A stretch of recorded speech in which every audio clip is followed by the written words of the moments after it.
नमस्कार, मैं हूं सुशांत सिन्हा। टाइम्स नाउ नव भारत के आज पहले दिन हमने बड़ी खबर आपके सामने रखी। इंटरनेशनल खुलासा किया कि कैसे पाकिस्तान में मसूद अजहर पाकिस्तान सरकार की सुरक्षा में रह रहा है। उसका घर दिखाया, वीडियो दिखाया, एक एक सबूत दिया, उसके साथियों के घर के एड्रेस, सबूत, पैन कार्ड, अकाउंट नंबर सब रख दिया। अब इस पर बड़ी बहस करूं उससे पहले इस वक्त की हेडलाइंस पर नजर।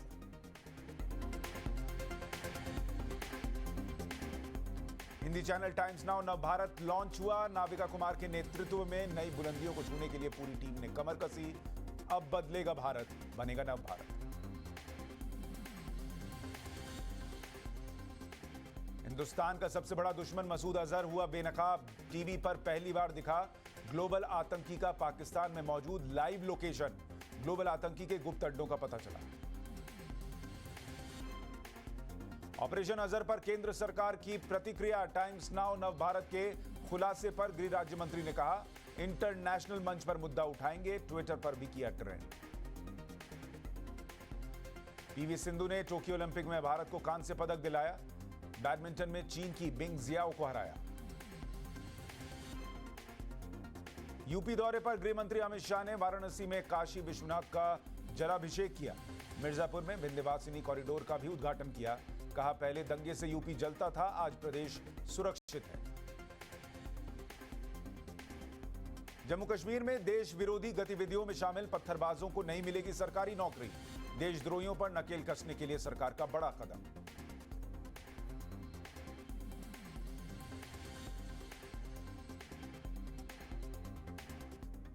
पाकिस्तान के ग्लोबल आतंकी मौलाना मसूद अजहर पर हमने बड़ा खुलासा किया। हमने पाकिस्तान में मौलाना मसूद अजहर के एक नहीं दो ठिकाने बताए। मौलाना मसूद अजहर के घर तक टाइम्स नाउ नव भारत का कैमरा पहुंचा। हमने सबूतों के साथ इस ग्लोबल आतंकी का लोकेशन बताया, इसका एड्रेस बताया, उसके घर, गली, मोहल्ले को दिखाया।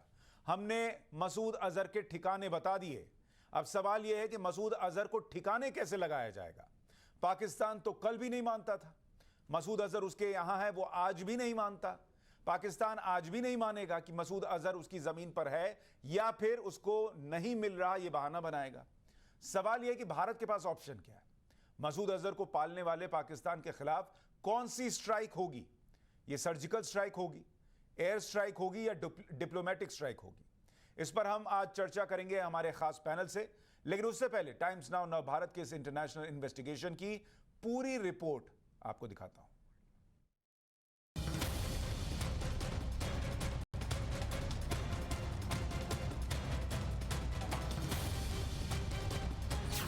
कैमरे पर पहली बार हिंदुस्तान के बड़े दुश्मन का घर।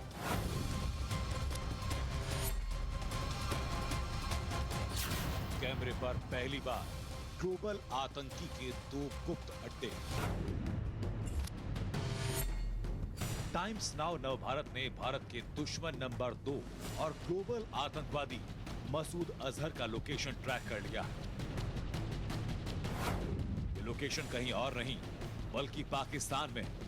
हमारी इस एक्सक्लूसिव रिपोर्ट में आज आप आतंकी मसूद अजहर के 2 गुप्त ठिकाने देखेंगे।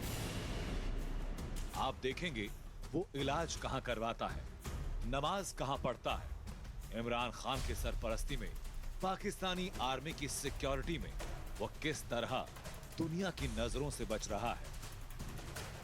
आज इसका एक एक सबूत आपके सामने आने वाला है।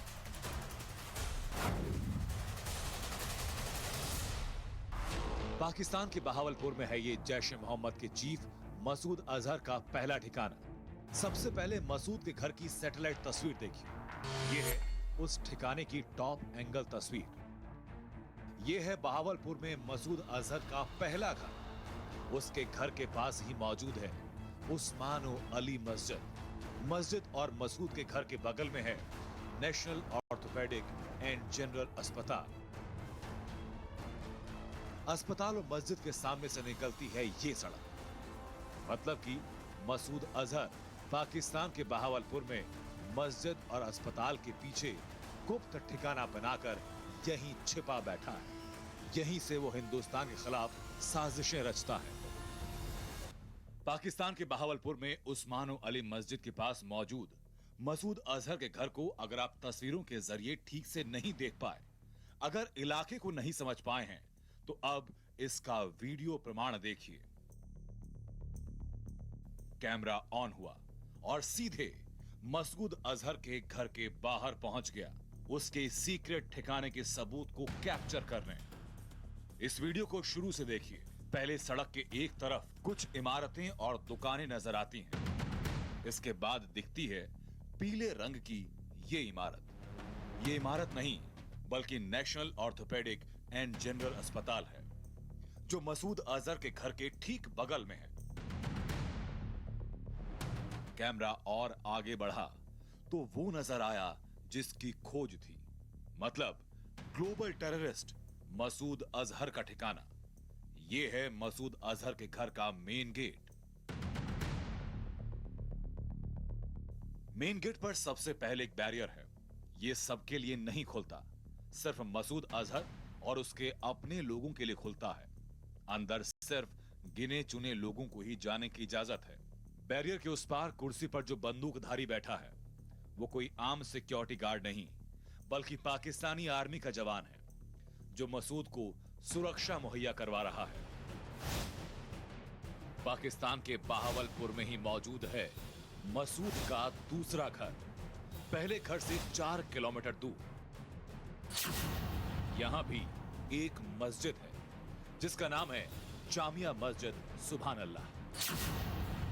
इसी मस्जिद के ठीक पीछे है मसूद अजहर का दूसरा घर, मतलब मसूद अजहर के छिपने का मॉडल 1 है। जहां मस्जिद वहां मसूद का घर।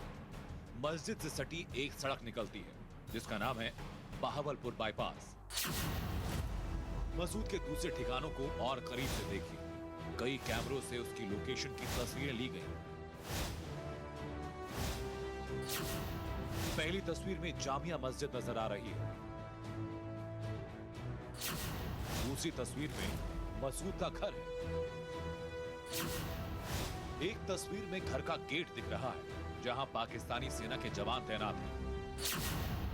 इस तस्वीर से आपको मसूद अजहर की लोकेशन का पूरा पता चल जाएगा।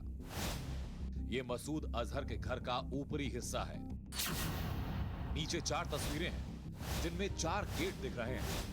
घर के पिछले हिस्से में भी एक गेट है, यानी कुल 5 दरवाजे। हर गेट पर पाकिस्तानी सेना का जवान हमेशा सिक्योरिटी में तैनात रहता है। ये 5 गेट इसीलिए बनाए गए ताकि खतरे के वक्त मौका और माहौल देखकर मसूद किसी भी गेट से भाग सके और अपनी जान बचा सके। लोगों में सबसे अफजल वो मोमिन है जो अपनी जान और माल से अल्लाह के रास्ते में जिहाद करे। जिहाद से अल्लाह ताला का कुर्ब मिलेगा। शुरू से ही जिहाद की मोहब्बत दिल में डाली जाए। जिहाद हर मुसलमान पर फर्ज ऐन है। यह आवाज किसी और की नहीं, जैश ए मोहम्मद के सरगना मसूद अजहर की है। टाइम्स नाउ नवभारत के पास मसूद अजहर की एक स्पीच है जिसमें उसकी साजिशें साफ साफ सुनाई दे रही हैं। वो बच्चों का, युवाओं का ब्रेन वॉश कर रहा है, उन्हें जिहाद के रास्ते पर आने के लिए उकसा रहा है। वो इस्लाम और अल्लाह के नाम पर मासूमों के दिमाग में जहर घोल रहा है। खुलकर ऐलान कर रहा है कि बचपन से ही जिहाद की किताब पढ़ो, उससे मोहब्बत करो। जिहाद हर मुसलमान का फर्ज है। तुम जिहाद से मोहब्बत करोगे तो खुदा तुमसे मोहब्बत करेगा। मौलाना मसूद अजहर के बारे में आपने जान लिया। अब आपको बताते हैं 26/11 का षड्यंत्र करने वाले एक और आतंकवादी के बारे में, जो इमरान खान के पाकिस्तान में पल रहा है।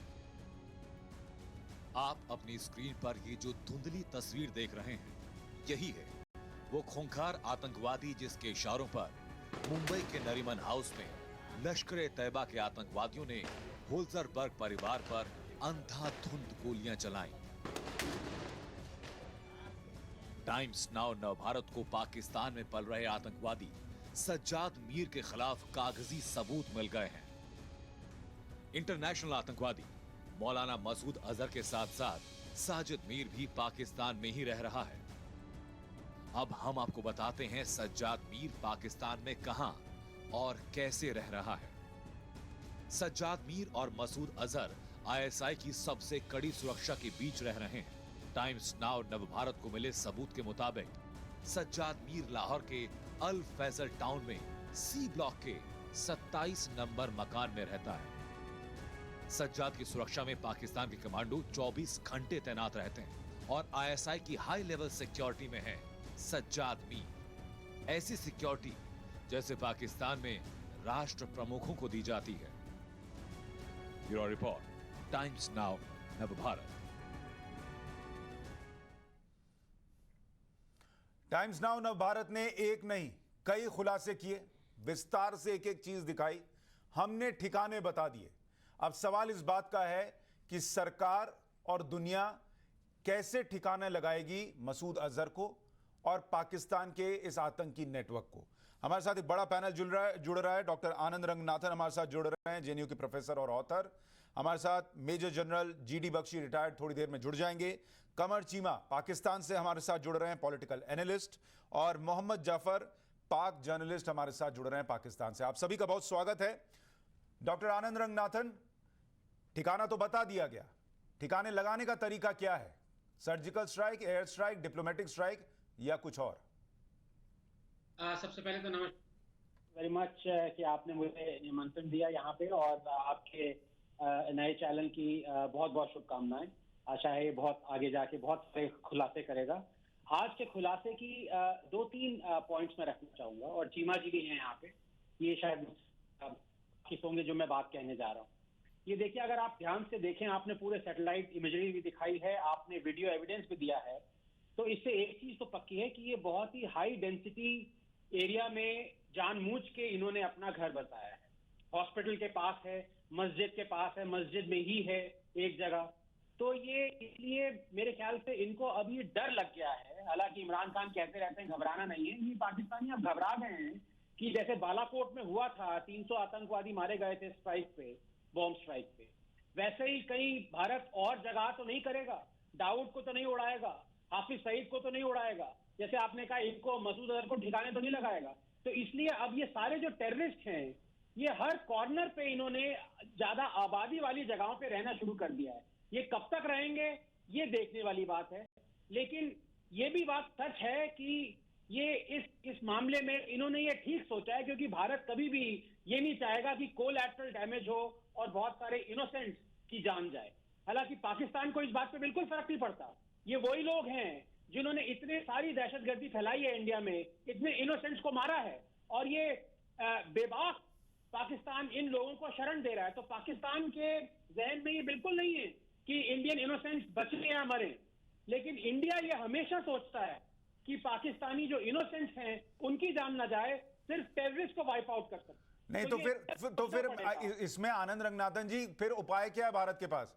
अगर हम सिविलियंस की जान की सोचेंगे तो इसका मतलब हम वो स्ट्राइक तो नहीं कर सकते, अंदर घुसकर तो नहीं ठोक सकते, फिर हम डिप्लोमेटिक स्ट्राइक करें और इंतजार करें कि दुनिया इस पर कुछ करे?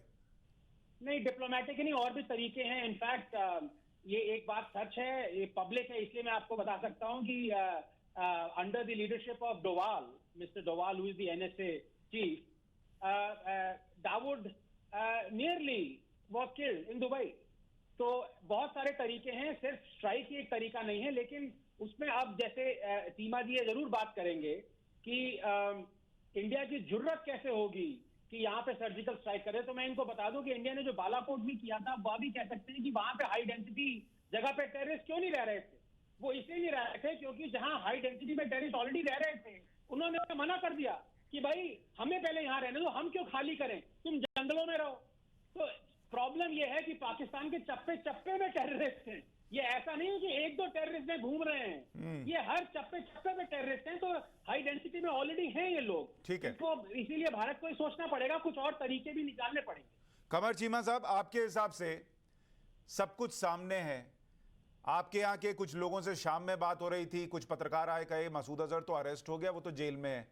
पीटीआई के नेता आए, उन्होंने कहा कि नहीं नहीं जेल में नहीं है, उसको ढूंढ रहे हैं, मिल नहीं रहा है। क्यों ना स्वीकार करके आप ही कुछ कर दें इससे पहले कि वर्ल्ड कम्युनिटी या भारत कुछ करे?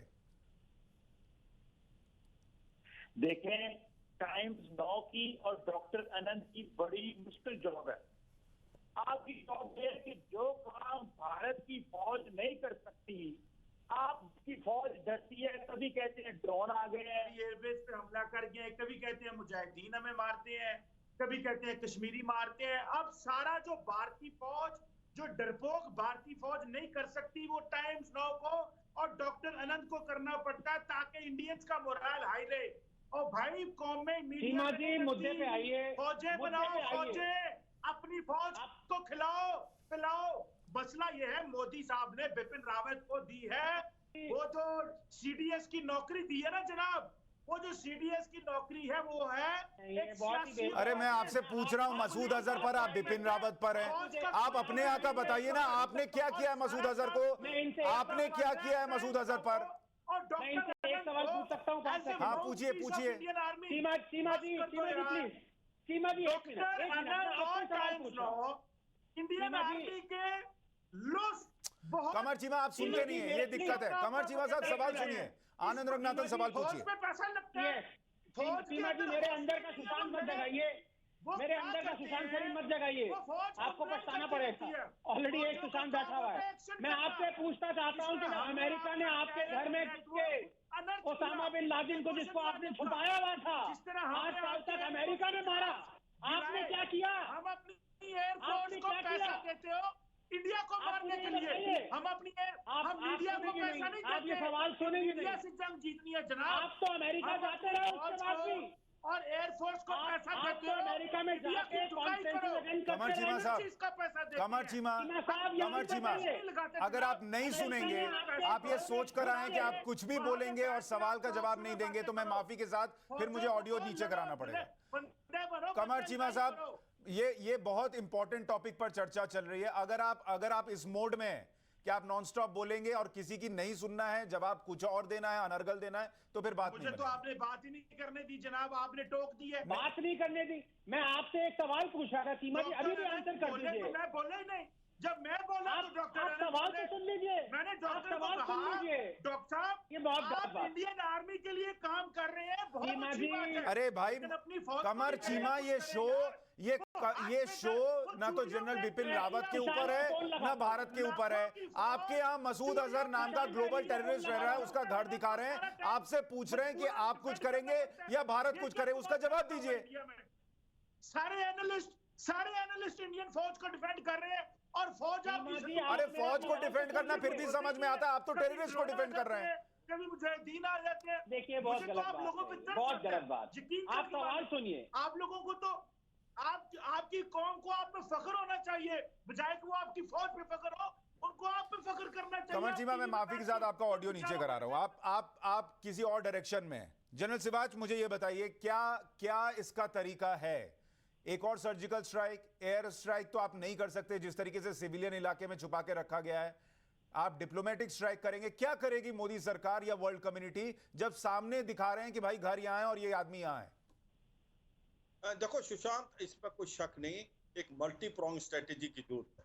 और जिस प्रकार से कमर चीमा साहब बोल रहे थे, उनको समझना चाहिए कि किस प्रकार से सर्जिकल स्ट्राइक की थी बालाकोट में जाके, पुलवामा के बाद, और उरी के बाद एक जाके इनके घर में इनके आतंकवादियों को मार गिराया था। तो वो टाइम दूर नहीं कि जब भारत मसूद अजहर और हाफिज जैसे आतंकवादियों को मार गिराएगा।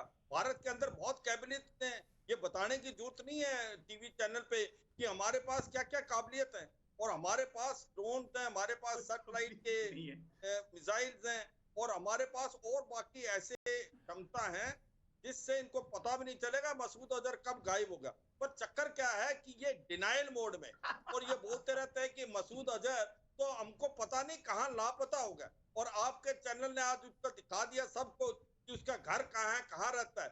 वो तो एक वीआईपी है, वो तो आर्मी उसको प्रोटेक्शन देती है, और एमएच के अंदर मिलिट्री हॉस्पिटल में उसकी ट्रीटमेंट होती है। ये तो है ट्रैक रिकॉर्ड पाकिस्तान गवर्नमेंट का, पाकिस्तान की आईएसआई का।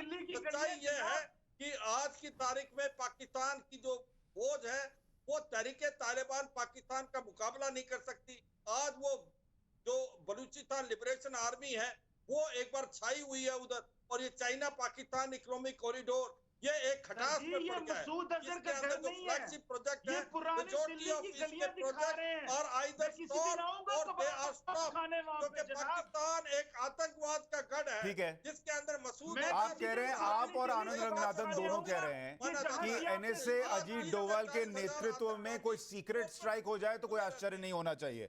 मोहम्मद जाफर, तो देखो आपके हिसाब से पाकिस्तान को क्या इस पर कुछ ऐसा करके दिखाना चाहिए, इतना सबूत रखने के बाद, कि कम से कम अब तो वर्ल्ड कम्युनिटी को यकीन हो कि आप कुछ सीरियस है? थैंक यू सो मच आपका और आपकी टीम का। देखिए, सबसे पहले तो ये है कि आप मुझे नहीं पता, मीडिया का ये सब्जेक्ट तो जरूर है, प्रोपेगेंडा उसका हिस्सा होता है, लेकिन मुझे नहीं आइडिया था कि भारतीय मीडिया प्रोपेगेंडे पे ही प्रोग्राम करता है, मफरूजों पे ही प्रोग्राम करता है। तो आपने ये कब से, आप तो बड़े अच्छे जर्नलिस्ट हैं, अच्छे होस्ट हैं, आपने कब से ये टॉपिक रखना शुरू कर दिए? दूसरी बात यह है कि पाकिस्तान ने हमेशा दहशतगर्दी के खिलाफ जंगें लड़ी हैं और कुर्बानियां दी हैं, और पाकिस्तान ये कुर्बानी दे रहा है। उसी की वजह से पूरी दुनिया और सबसे बड़ा जो आपका दोस्त अमेरिका है, वही पाकिस्तान की इसमें तारीफ भी करता है। फौजियों साहब ने क्या कहा था भारत के बारे में, भारतीय सरकार के बारे में, कि वहाँ अक़लियतें महफूज नहीं है, वहाँ पे दहशतगर्दी हो रही है। और वो हिंदुस्तान जो अपने आप को जमहूरियत का दावेदार, ठेकेदार समझता था, वो अब जमहूरियत का दावेदार नहीं रहा, वो सिर्फ एक हिंदू रियासत बन के रह चुका है। और यही वो वजह है मोहम्मद कि जाफिर, आपका जो हिंदुस्तान है वो मोदी सरकार ये मैं की सुबह से पॉलिसियों की वजह से दो टूट पैटर्न रहा देख है। रहा हूँ। एक, और अलग-अलग टेररिस्ट को वजह से सिविलियन बल्कि इलाके में यही वो छुपा वजह कर है। रखो और उसमें और आपकी डिनायल मीडिया का मोड बड़ा में रहो। किरदार है। आपकी दूसरा मीडिया का बड़ा कि जैसे ही किरदार कोई है। सवाल RSS पूछा जाए, आप भारत के अंदर क्या हो रहा है इस पर बात करो। मुझे ये बताइए, मसूद अजहर क्या भारत में टेररिस्ट है? क्या उसको ग्लोबल टेररिस्ट भारत ने घोषित किया है? तो भारत ही कर रहा है, भारत ही कर रहा है। आरएसएस सरकार है ये, मोदी सरकार जो है ये आरएसएस सरकार। अरे भाई, आप पत्रकार हैं, आपको नहीं पता ग्लोबल टेररिस्ट यूएन ने घोषित किया है? ग्लोबल टेररिस्ट यूएन ने घोषित किया है, आपको ये भी नहीं पता? आप पत्रकार हैं। कर रहा है अमेरिका, ये बात कर रहा है, पूरी दुनिया ये बात कर रहा है, तो आप इसमें हमारा क्या कसूर है? आप सारी बातें, पता नहीं क्यों आप मसूद अजहर से डरते हैं, क्यों सारी बातें आप मसूद अजहर पे? क्योंकि वो ग्लोबल टेररिस्ट है। किस पर बात करूं? आप उसको गोद में बैठा कर रख रहे हैं, तो बात किसी और पर करूं क्या? और क्या बात हो सकती है?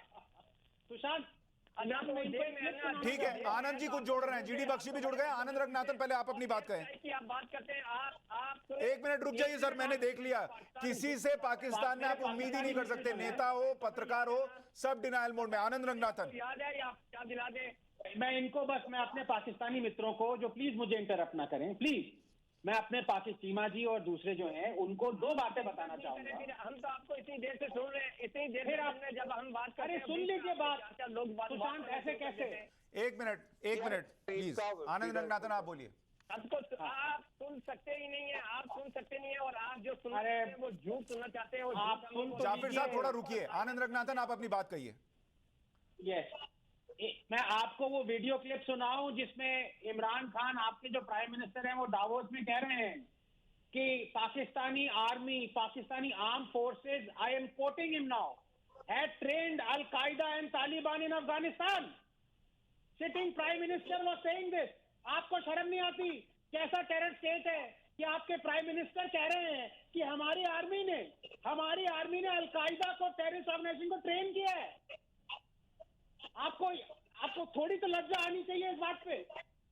मान लीजिए हमारा प्रेसिडेंट ये कहे 5,000, शर्म की बात और क्या हो सकती है? सरकारी सरपरस्ती में 5,500 दफातर हैं, खत्म करें ना, ये क्यों खत्म नहीं करते?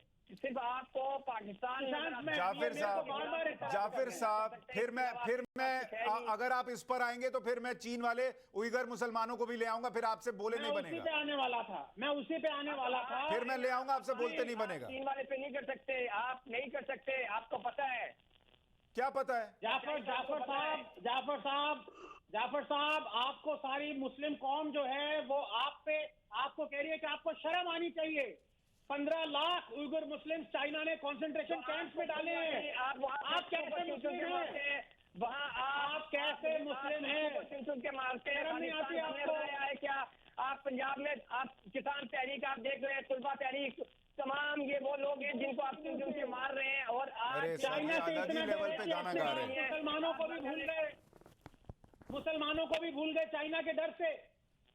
इतना क्यों डरते हैं चाइना से? मुसलमानों का आप कतलेआम कर रहे हैं ना वहाँ पे, आप कश्मीरियों को मार रहे हैं। आप गुजरात में आपने क्या किया? आपके सामने इंडिया कर रहा है चाइना में क्या किया 2008 में? आपको याद है समझौता एक्सप्रेस से? जाफिर साहब, मुझे लगता है आप पत्रकार हैं, लेकिन आपकी समझ अभी थोड़ी और बढ़नी बाकी है। मुझे ये बताइए, जनरल जीडी बख्शी, क्या इलाज है इन लोगों का? भाई बताइए, आप ही बताइए। देखिए साहब, मैं बताता हूँ इलाज जो इनको समझ आता है।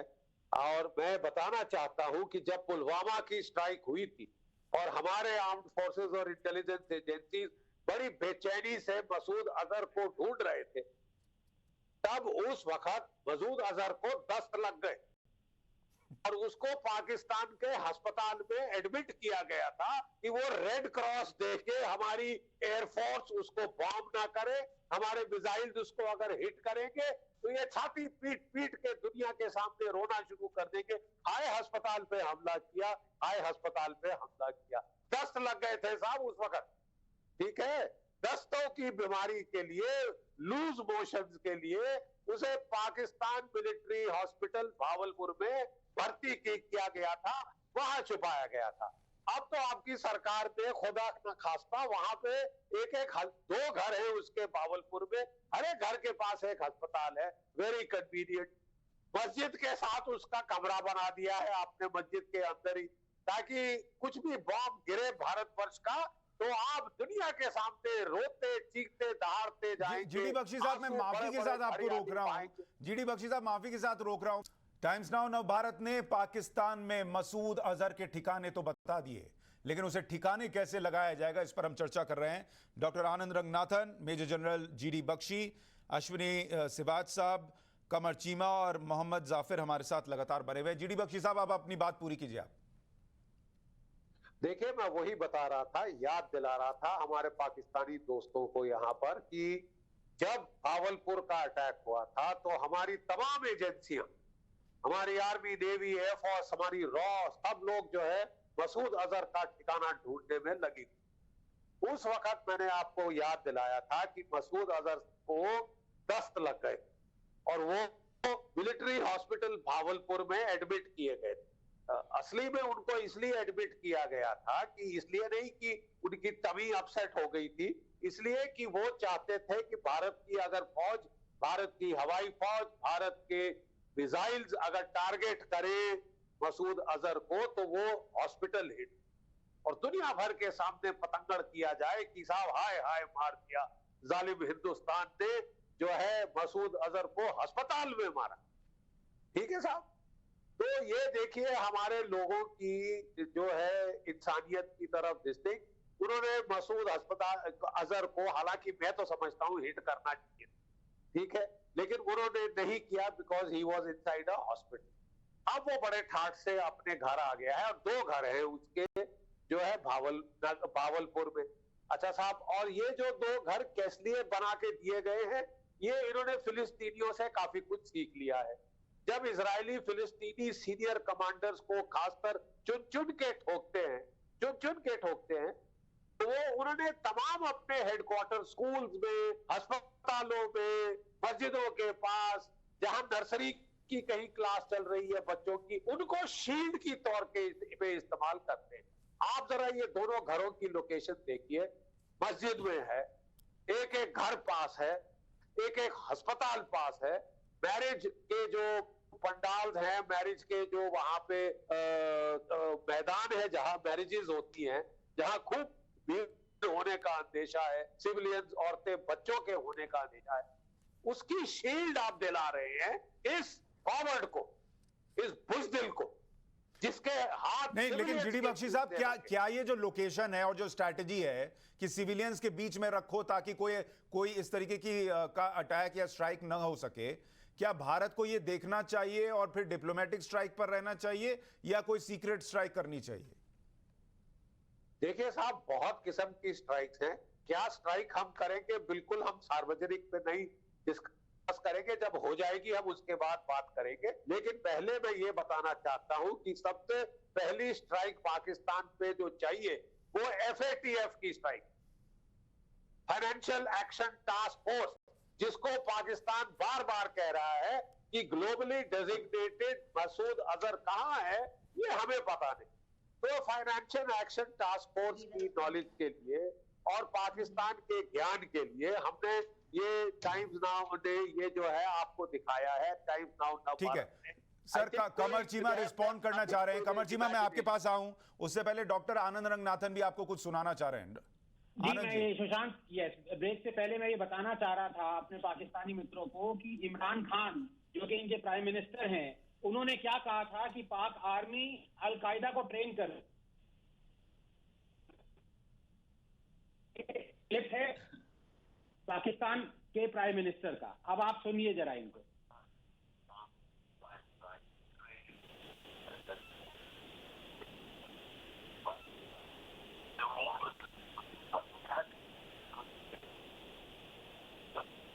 मेरे ख्याल से आवाज साफ नहीं आई, लेकिन ये क्लिप में इमरान खान ये कह रहे हैं army trained al-Qaeda and Taliban in Afghanistan. There are intricate links between Pakistani army and al-Qaeda. तो जब मैं ये कह रहा हूं सुशांत, जब इनके प्राइम मिनिस्टर ही एक्सेप्ट कर रहे हैं तो चीमा जी और जो दूसरे हैं जाफर साहब वो अलग क्या बोलेंगे? इनके प्राइम मिनिस्टर ने एक्सेप्ट कर लिया कि इनकी। ठीक है कमर चीमा रिस्पॉन्ड कीजिए। चीमा जी बोलिए अब इस पे क्या आपको क्या सकते हैं? जी डॉक्टर अनंत मैं बिल्कुल बोलता हूं और जरा हौसले से सुनिएगा। जिस तरह आपने बाकियों को नहीं टोका, मुझे भी न टोकिएगा, हौसले से सुनिएगा। डॉक्टर अनंत, आपने Hillary Clinton former secretary of state की वीडियो देखी जिसमें उसने कहा कि we funded, we maintain, we sustain, और हमने पैसा दिया और सऊदी अरब, हम और पाकिस्तान ने मिलकर तालिबान क्रिएट किए। डॉक्टर आनंद, आप एक पढ़े लिखे इंसान हैं, आप आधी बात क्यों दुनिया को बताते हैं? क्या अमेरिकन ने, सऊदीज ने, पूरी दुनिया ने अफगानिस्तान में तालिबान सोवियत यूनियन को खत्म करने के लिए नहीं बनाए?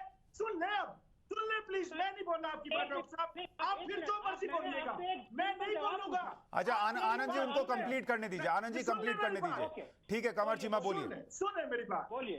इंडिया, अमेरिका कहते हैं हम फंड करते हैं, सऊदीज कहते हैं हम देते हैं, अमेरिका कहते हैं हमने पैसे दिए। हमारी यूनिवर्सिटी ऑफ नेब्रास्का में करिकुलम तैयार हुआ तालिबान को पढ़ाने के लिए, मदरसे के बच्चों को पढ़ाने के लिए, और आप जो है आधी बात बताते हैं। आप पढ़े लिखे लोग होके ये क्यों इस तरह की बातें करते हैं? सोवियत यूनियन को खत्म करने के लिए ये वेस्ट ने, लिबरल वर्ल्ड ने प्रोजेक्ट तैयार किया, और जब 89 सोवियत यूनियन गिर गई वो हाथ जाड़ के चले गए और कहा ये तो पाकिस्तान ने बनाया, ये तो पाकिस्तान का कमाल है ये और फिर उन्होंने कहा है खत्म करने हैं। हमने खत्म किए दुनिया के साथ मिलके, और अब आप अफगानिस्तान में दहशतगर्दी फाइनेंस कर रहे हैं, टीटीपी को पैसा देते हैं, अलकायदा को देते हैं, पाकिस्तान पे हमला करे, आप अफगानिस्तान का इस्तेमाल कर रहे हैं। अच्छा ठीक है, एक मिनट, अब जवाब ले लीजिए, फिर मैं मसूद अजहर पर आ जाऊं। हम तालिबान पर नहीं है, मसूद अजहर पर है। आनंद जी आप छोटा जवाब दीजिए। मैं बस यही कहना चाह रहा था, सीमा जी पता नहीं कहां से इधर से उधर चले जाते हैं। मैं बात इमरान खान साहब की कर रहा था, ये हिलरी क्लिंटन की बात करने लगे। मतलब बात कुछ और हो रही है। दुनिया को आप पूरी बात बनाए। नहीं, आप ये पूरी बात बताएं। मैंने आपको इंटरप्ट नहीं किया था Cheema ji, please let's maintain some decorum, ऐसा मत कर। Thank you. मैंने बात आपको क्लिप सुनाया, unedited clip of your prime minister Imran Khan, जो कि ये कह रहे हैं कि पाकिस्तान आर्मी ने अलकायदा को ट्रेन किया। सवाल आपसे ये था, आप हिलरी क्लिंटन कहां से ले आए? आप ये बताइए कि इमरान खान, आप फिर आप बीच में, आप ये बताइए कि अच्छा एक काम करते हैं, सुनिए आनंद जी, आनंद रंगनाथन जी, मैं इमरान खान की वो बाइट टेलीविजन पर पूरे सब दर्शकों को भी सुना देता हूं, कमर चीमा भी सुन ले। आनंद रंगनाथन नहीं कह रहे हैं, वो आपके प्रधानमंत्री इमरान खान की बात बता रहे हैं कि वो खुद मान रहे हैं कि पाकिस्तान की फौज ने ट्रेन किया। सुनिए वो बयान सुन लीजिए। Pakistani army, ISI trained Al-Qaeda and all these groups to fight in Afghanistan. There were always links between there had to be links because they trained them.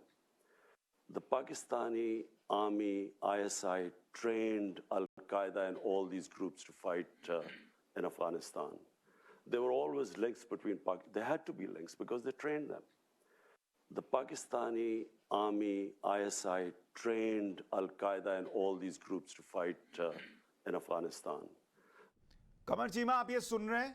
ये जो व्यक्ति काले कोट में बैठकर कह रहे हैं कि पाकिस्तानी आर्मी ने ट्रेन किया, ये आपके देश के प्रधानमंत्री हैं और इनका नाम आनंद रंगनाथन नहीं है। जवाब सुनेंगे ना आप। और सर जी मुझे ये बताएं कि कोल्ड वार में जब वेस्ट लिबरल वर्ल्ड ने तालिबान बनाए, पैसा दिया ताकि सोवियत यूनियन को गिराना, ये तब की बात है। और हम अमेरिका के साथ थे तालिबान बनाने में। तालिबान तो अमेरिका सऊदी ने मिलकर बनाए हैं। आप पाकिस्तान को रखते हैं अमेरिका और सऊदी अरब। अरे भाई, मैं कह रहा हूं, आपके प्रधानमंत्री कह रहे हैं ना, पैसे लेके आप कुछ भी करते हैं। यही बात तो हम मसूद अजहर के मामले में भी बता रहे हैं। जीडी बख्शी कुछ जोड़ रहे हैं। जीडी बख्शी बोलिए। आजकल बहुत कुछ ले रहे हो ना, इसलिए लो अमेरिका का कमर को मैं पढ़े लिखे पाकिस्तानियों में गिनता हूं और I am surprise that he is saying this. Pakistan, जहां तक सवाल है तालिबान का, कमर चीमा तालिबान को रेज किया था। The father of the Taliban is major general major Nasirullah Babar. Major general Nasirullah Babar, जो कि इंटीरियर मिनिस्टर था भुट्टो के टाइम, उसने, let's be historically factually absolutely correct, उसने रेज किया था तालिबान को। पहले ISI was not convinced about the Taliban. जब उन्होंने देखा कि इनको जीते मिल रही है, वॉरलॉर्ड्स की आपसी लड़ाई से लोग परेशान थे, उन्होंने आईएसआई ने सपोर्ट करना शुरू किया।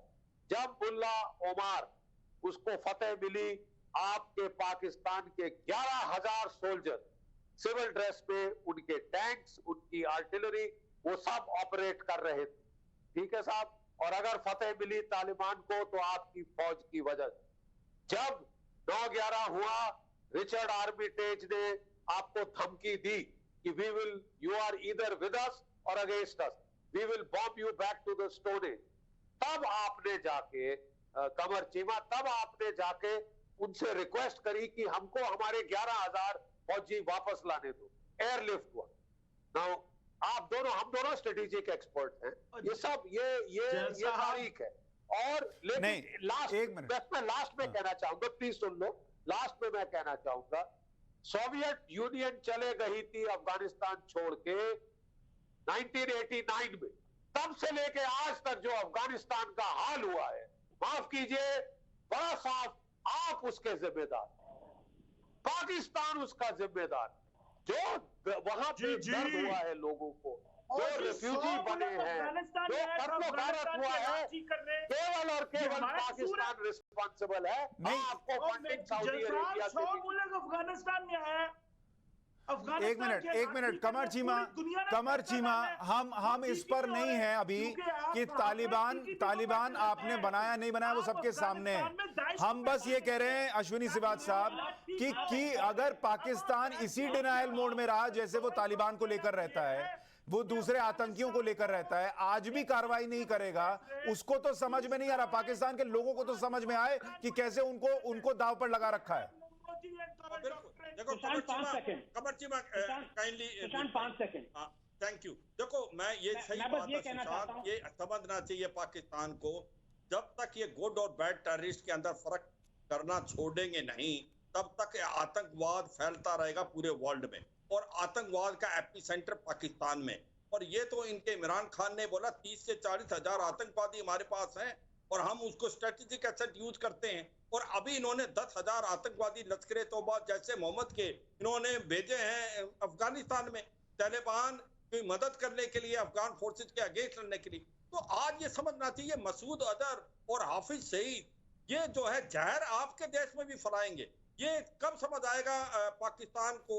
और ये जो तहरीक तालिबान मोहम्मद जाफिर, एक बात बताइए मोहम्मद जाफिर, क्या आप लोगों को बतौर नागरिक ये बात दुख नहीं देती कि भाई हमारे देश की फौज, हमारे देश की सरकार एक आतंकी को बचाने के लिए सिविलियन की लाइफ जो है वो खतरे में डाल रही है? ये अंदर से आप लोगों को कुछ महसूस नहीं होता है? अब सुने ना मेरी बात सुने, मैंने सब लोगों की बात सुनी, डीजी बख्शी साहब सीनियर है, उनकी बात भी सुनी, आप सुनिएगा। मसला पता क्या है, आप लोग सिर्फ प्रोपेगेंडे पे यकीन रखते हैं। भाई जो जिन लोगों का आपने नाम लिया वो जेलों में है ना, तो और क्या करें, जेल में जब डाल दिया तो बात खत्म हो गई। कौन जेल में है सर? इससे बढ़कर और क्या किया जाए। दूसरी बात ये है कि मसूद अजहर जेल में है। आपके पास इतनी इंफॉर्मेशन है, सुने सुने सुने सुने, आपके पास इतनी इंफॉर्मेशन है तो भाई आप किस चीज का इंतजार कर रहे हैं? क्यों नहीं अटैक करते? आपने अटैक करके देखा था कैसे मुंह की खानी पड़ती है। तो आपकी ये हैसियत ही नहीं है। डीजी बख्शी सर ये पहले कह चुके हैं कि आपकी फौज में ये सख्त। अरे सर आप युद्ध लड़ते हैं, उसमें हारते हैं। सर्जिकल स्ट्राइक में क्या हुआ, एयर स्ट्राइक में क्या हुआ, ये पता है। कैसे कान से पकड़ के निकाला था, तो इसलिए आप जाफिर, मोहम्मद जाफिर, मुझे ये बताइए मसूद अजहर जेल में है क्या? अफगानिस्तान के पहाड़ों में, अफगानिस्तान के पहाड़ों में पहाड़ों से तो कुछ नहीं निकलता। भारत वहाँ पे आपने कभी ये आपने पूछा अपनी हुकूमत से? आपने ये और ये आरएसएस के जो गुंडे हैं, आरएसएस के जो गुंडे हैं, इनके बारे में और आपके मोदी के बारे में क्या है? आपने हमारे प्राइम मिनिस्टर की बात। अरे भाई आरएसएस जो है वो यूनाइटेड नेशंस में डिस्कस होता है या पाकिस्तान और वहां का आतंकवाद डिस्कस होता है? आप लोग क्या किस स्तर की पत्रकारिता करते हैं मुझे समझ में नहीं आता। आनंद रंगनाथन, मुझे ये नहीं समझ में आता इन लोगों को खुद अंदर से क्यों नहीं लगता कि ये सरकार कैसी है कि हमको आगे खड़ा करके ह्यूमन शील्ड की तरह यूज कर रही है? नहीं, देखिए सीधी सी बात है, जैसे चीमा जी जो है मेरे मित्र हैं, इन्होंने कहा कि इमरान खान जो है वो अफगानिस्तान की बात कर रहे थे 2020 का al Qaeda.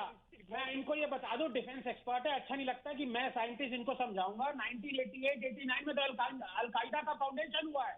Al Qaeda was founded when Afghanistan Russian left. आप कौन सी बात कर रहे हैं? और नंबर 2, चीमा जी मैं आपको ये बताना चाहता हूँ, बुरा नहीं मानिएगा, कि अगले 20 साल में मैं आपका फ्यूचर देख सकता हूँ। जैसे बांग्लादेश अलग हुआ है, वैसे आप एक दूसरे लड़के बलूचिस्तान भी अलग होने वाला है, पाकिस्तान ऑक्यूपाइड कश्मीर हमें मिलने वाला है। आप इंडियन यूनिवर्सिटी में ये सिर्फ सोच यूनिवर्सिटी में आपको सोचते अच्छा लगता है। जब ये बोलते हैं ना आप, तो इंडियन अवाम को अच्छा लगता है। पाकिस्तान टूट जाएगा। अरे सर सोचते नहीं है, बांग्लादेश अलग कर दिया। पंजाब अलग हो जाएगा। सोचते नहीं है सर, बांग्लादेश अलग कर दिया। ये ख्याली पुलाव बनाने बंद करें आप। बांग्लादेश क्या ख्याली पुलाव है? ख्याली पुलाव ये छोड़ दे अब। बांग्लादेश ख्याली पुलाव है। जनाब डॉक्टर साहब, आप डॉक्टर हैं और अवाम की, इंडियन अवाम को पुलाव ख्याली दे रहे हैं।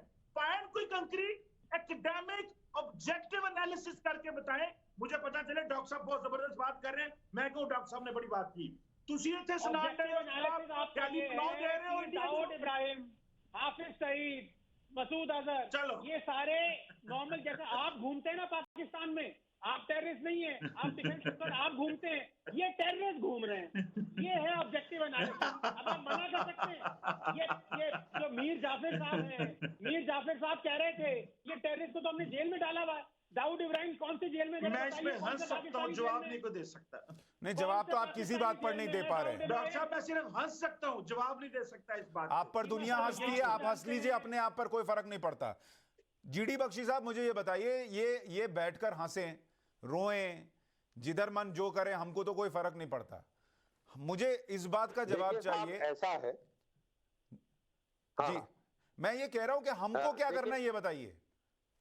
देखिए साहब, हमको जो करना है वो ग्राउंड पे इफेक्ट इनको जब करना है पता चल जाए, ठीक है। हम इनको टेलीविजन पे बता के तो बिल्कुल नहीं करें, इनको झटका लगेगा और जरूर लगे, और ज्यादा दूर भी नहीं है शायद वो झटका। मैं सिर्फ ये कहना चाहता हूं, ये आपके वीडियो टेस्ट, मुझे पूरा यकीन है फाइनेंशियल एक्शन टास्क फोर्स के जो ऑफिशियल्स हैं, जरूर वो भी उनकी आंखों तक, नजरों तक पहुंचेगा। पाकिस्तान के प्राइम मिनिस्टर साहब का बयान था कि साहब हमने वारंट जारी कर दिया है, हमें मालूम नहीं कि मसूद अजहर है कहां, ठीक है साहब। अब आपकी मदद के लिए, क्योंकि you don't know what is happening in your own country, आपको ये नहीं मालूम आपके मुल्क में क्या हो रहा है, आपके प्राइम मिनिस्टर को नहीं मालूम, उनको प्लीज थोड़ा बोलिए कि वो कल ये जो रिकॉर्डेड टेप्स है ये तो देख लें, ये सब देख लें, उनको पता चल जाएगा उनके मुल्क में क्या हो रहा है। उनको फिर भी नहीं पता चलता, फाइनेंशियल एक्शन टास्क फोर्स को पता चल जाएगा। और जहां तक हमारा सवाल है, हमको जो पहला मौका मिलेगा, we will take him out, we will take him out. ये आपको हमारा वायदा। कुछ तो करें ना यार, ये टाइम्स नो बेचारों का इम्तिहान ना ले। आप सारा जो फौज में काम करना है वो टाइम्स नो, डॉक्टर अनंत लगे हुए हैं, डॉक्टर अनंत के लिए आसानी पैदा करें और पढ़ा लिखा बंदा है तो थोड़ा जरा हिस्ट्री खोल के 1971 की तारीख पढ़ ले, फिर एक बार आपकी बड़ी मुश्किल फिर पढ़ ले। मैं पंजाबी कह रहा हूँ, 1971 की तारीख पढ़ ले। मैं उस वेले सर्विस में सीगा, मैं तो तारीख पढ़ने की लोड़ नहीं। मैं तारीख मैं फौज में सीगा, हिंदुस्तान की आर्मी में जदों पाकिस्तान। अच्छा कमर चीमा, एक वादा तो कर दीजिए आज, एक वादा तो कर दीजिए कि एक और स्ट्राइक होगी तो फिर आप लोग छाती नहीं पीटेंगे। लेकिन ਤੁਹਾਡੇ मुल्क में दो इतना वादा तो करके जाइए आज। फौज की चुनाव लड़ाई लड़ रहे हैं कमर चीमा जी, आपके मुल्क के 2 टुकड़े होते देखे हैं, पीरियड। 2 टुकड़े, 4 टुकड़े, 3 टुकड़े और पाए छड़ दो अवाम को। अब आप तो ऐसे सारे नरेंद्र मोदी हैं, सारे इलेक्शन कंपेन कर रहे हैं बैठ के, पाकिस्तान के टुकड़े हो जाएंगे, पाकिस्तान टूट जाएगा। अच्छा कमर चीमा जी, कमर चीमा एक मेरा सवाल तो सुन लीजिए। कमर चीमा मुझे ये बताइए, अगर स्ट्राइक हो जाए, अगर स्ट्राइक हो जाए, जैसे आप 370 आप सोचते थे नहीं हटेगा, हट गया, फिर आप छाती पीट रहे हैं दुनिया भर में, तो वैसे ही अगर कोई स्ट्राइक हो जाए आप लोग रोएंगे नहीं ना मसूद अजहर के लिए? इतना बोल दीजिए कम से कम। मैं चाहता हूं इस दफा आप स्ट्राइक करें, हम इतने स्ट्राइक करेंगे कि नरेंद्र मोदी इलेक्शन हार जाएगा। अरे कहना मोदी, अरे अभी आप कह रहे थे स्ट्राइक करके मार दीजिए, अब आप कह रहे हैं कि एक टेररिस्ट को हम मारेंगे तो आप हम पे स्ट्राइक कर देंगे, क्यों? लुट जाएगी जो थोड़ी बहुत इंडिया की इज्जत है, लुट जाएगी नरेंद्र मोदी। कमर चीमा मुझे ये बताइए कि एक टेररिस्ट को मारेंगे घुस के, तो आप क्यों परेशान होंगे? नरेंद्र मोदी को पैगाम भेजे, अगर उनका कोई बंदा मेरी बात सुन रहा है तो नरेंद्र मोदी बीजेपी को पैगाम भेजे, ये गलती ना करे। अरे मैं तो इतना पूछ रहा हूँ। अरे कमर चीमा, अभी आप इतना हल्ला कर रहे थे, आइए ठोक दीजिए, आइए ठोक दीजिए। अब पूछा कि घुस के ठोक देंगे, तो आपको आतंकी से भी इतनी हमदर्दी हो गई कि आप कह रहे हैं आप भारत पर अटैक कर देंगे। आनंद रंगनाथन जी, ये इनका डर है क्या? इनको भी लग रहा है कि कुछ हो सकता है? मैं इनसे एक ही सवाल पूछना चाहूंगा, चीमा जी से, डिफेंस एक्सपर्ट हैं, आप ये बताइए कि जो 93,000 प्रिजनर्स ऑफ वॉर थे वो इंडिया के थे कि पाकिस्तान के थे? ओ यार डॉक्टर साहब बात सुने, बात हो रही है अभी की। आप कभी चले गए 50 साल पहले, आप तालिबान में भी चले गए थे, कभी 50 साल पहले चले जाते पाकिस्तान में, ये हुआ था। और कोई आज की अभी तक चुपता है, अभी तक चुपता है, बात की है, अभी तक चुपता है, बात की उसकी, अभी तक चुपता है, इसलिए कह रहा हूँ फौजी मारा पकड़ा गया। टेरर को क्या करना बंद करिए और देशों की चिंता मत करिए, अपने गरीबान में झांकिए। जीडी बख्शी साहब, ये लग रहा है डरे हुए हैं। जीडी बख्शी साहब, आपको चीमा साहब डरे हुए लग रहे हैं क्या? ये हमारी सपोर्टिंग नाम है, एयरफोर्स कहते नहीं है, पूरे आपकी एयरफोर्स और सीडीएस की कमर चीमा और आपने हमारे साथ बस क्लैपिंग। अच्छा okay, thank you Qamar. Now मेरी भी सुन लो, थैंक यू कमर। मैं बोलना चाहता हूँ, आप जंग के लिए ज्यादा उतावले ना हो, आप जंग के लिए ज्यादा उतावले ना हो, क्योंकि अगर जंग हुई, मैं एक चीज आज लिख के ले लो इस बुढ़े सिपाही से, कि आपका देश, आपकी इकोनॉमी का भट्टा बैठ जाए। आप अभी भीख का कटोरा लेके घूम रहे हैं, उस वक्त पैसा डालने वाला कोई नहीं हो। ये this is a fact, you as a strategic expert should know this. ठीक है, भट्टा बैठ जाएगा आपकी इकोनॉमी का, उसके बाद आप चाहे भीख का कटोरा लेके घूमे। अब मेरे ख्याल हम आपको कोई धमकी शमकी नहीं दे रहे, ना हम आपको डरा रहे हैं, हम सिर्फ आपको बता रहे हैं कि आपके साथ जंग कल हुई, आपका एक सर्टन आउटकम मैं बता रहा हूँ, आपकी इकोनॉमी का भट्टा बैठ जाएगा। उसके बाद आप भीख का कटोरा लेके चाहे चीन के सामने जाए, चाहे सऊदी अरेबिया, चाहे तुर्की, चाहे अमेरिका, आपको एक टका नहीं मिलना, टका नहीं मिलना, तो समझ गए ना? और ज्यादा जंग के मुकाबले ना हो, बहुत तकलीफ होगी। इतना ही बोलूंगा। अच्छा कमर चीमा जी मान लीजिए एक और स्ट्राइक हो गई, एक और जंग हो गई, आप पाकिस्तान में ही रहेंगे या जो नया मुल्क बनेगा उसमें जाएंगे? बहुत तकलीफ होगी, बहुत तकलीफ होगी, इतना ही कह रहा हूँ। इससे ज्यादा आनंद रंगनाथन जी, अरे एनानो चीमा जी ਨੂੰ मैं पंजाबी च दसदा, मेरे अंदर ਦਾ सुशांत शरीफ जाग गया है।